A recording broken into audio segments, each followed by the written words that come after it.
Hey there. The world is a wild place, and our minds are even wilder. Fear is a primal instinct. But what happens when that system goes haywire, turning the mundane into a source of terror? Today I'm diving into some of the strangest phobias out there.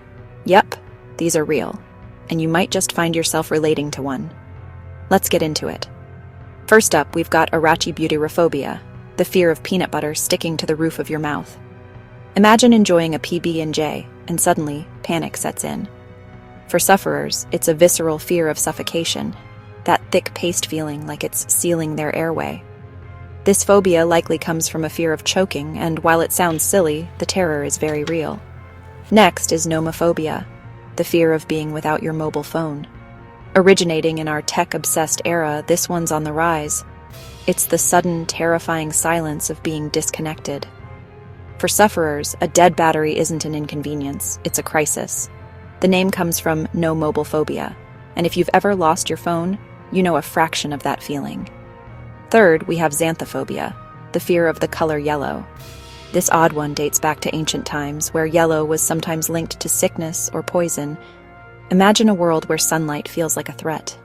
Today, even something as harmless as a yellow flower can trigger deep anxiety for someone with this phobia, a constant reminder of danger.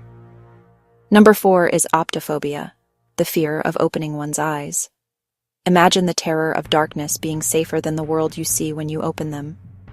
Sometimes the scariest things are what we see when we dare to look. Can you imagine living in constant dread, afraid of what might be revealed if you open your eyes? It's rare, but those who have it often keep their eyes shut tight, haunted by memories or shadows only they can sense. Even in safe places, the fear lingers, cold and unshakable. Fifth, there's pogonophobia, the fear of beards. This dates back to times when beards were seen as a sign of untrustworthiness, as they could hide expressions or identity. For someone with this phobia, a beard isn't a fashion statement, it's a threatening mask. Even today, some people get seriously uncomfortable around facial hair. Sixth is genophobia, the fear of knees. It can be the sight of knees, touching them, or even thinking about them. For some, the vulnerability of the joint is a deeply unsettling reminder of our fragile anatomy. Some historians think it started with strict dress codes and taboos in certain cultures, but the fear persists. Seventh, let's talk about hippopotomonstrosesquipedaliophobia. Ironically, it's the fear of long words. The name is a cruel joke, but for some, seeing long words causes real distress.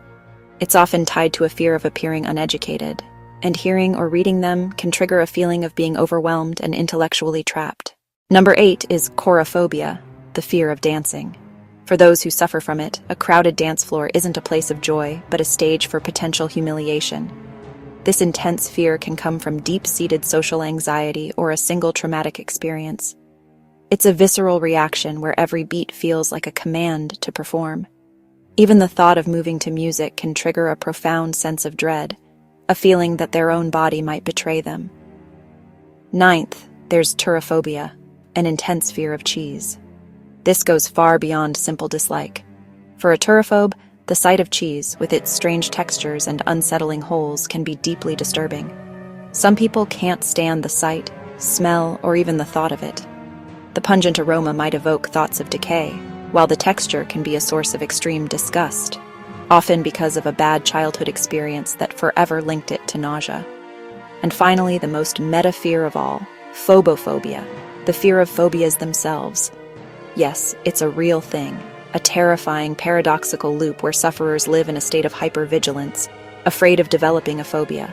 This constant worry creates a self-fulfilling prophecy, where the anxiety about getting a phobia mimics the very symptoms of a panic disorder, trapping them in their own mind. So, whether it's peanut butter or poka, fears come in all shapes and sizes. The next time you find yourself scared of something odd, just remember, you're not alone. These phobias might seem strange, but they're recognized by psychologists worldwide. The good news is that most phobias are treatable through various therapeutic approaches. Techniques like exposure therapy and cognitive behavioral therapy have helped millions overcome their fears. Remember, seeking help is a sign of strength, not weakness.